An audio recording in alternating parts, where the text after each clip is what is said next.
যেসব কর্তারা আছেন, বড় কর্তারা সবাই আছেন, সবাই দিদিকে ভালোবাসেন এবং পুলিশকে আমি প্রচন্ড সাহায্য করি। পুলিশকে আমি ভালোবাসি প্রথম থেকে। পুলিশ বিপদে পড়লে পুলিশের পাশে আমি দাঁড়াই। পুলিশকে গাল দেওয়ার কথা আমি কোনদিন ভাবতেই পারি না। পুলিশকে গাল কেউ যদি দেয় আমি তাকে অপমান করি, এটা আমার বরাবরকার স্বভাব। এবং পুলিশের যখনই যে কোনো এসপি হোক,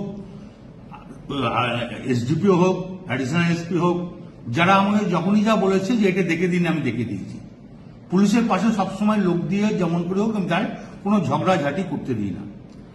আমি খুব দুঃখিত, কারণ আমি ওষুধ ফষুধ রাখতে খাই তো অনেক ঘুমের, আর আমি এখন 10টার সময় ঘুমিয়ে যাই এবং ঘুমের ট্যাবলেটও খাই। সেই সময় ঘুমটা ভেঙেছে। নুরুল যে ছেলেটা আমাদের খুব ঘি দেওয়ার খুব ভালো ছেলে, ওর বাবা বলতো আমাদের দল করতো, বাবার করার পর ও দল করে, খুব নিরীহ ছেলে, ভালো ছেলে।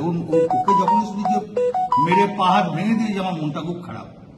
আমি আইসিকে আমিও বলেছি, চাঁদুও ফোন করে বলেছে যে আপনি তাড়াতাড়ি যান, যে অন্তত ছেলেটাকে আজ হসপিটালাইজ করুন। তো উনি আমাকে একটা অন্য ধরনের কথা বলেছে, সেটা আমি আর বলতে রাজি নয়। তখন আমি নিজের রাগ সামালতে পারিনি, এটা স্বাভাবিক আমি বলেছি। এর জন্য আমি দুঃখিত, আমি ক্ষমা প্রার্থী। এটা যদি স্বাভাবিক আমার মুখ থেকে এই কথাটা বেরোনো উচিত নয়, তার জন্য আমি দুঃখিত এবং ক্ষমা।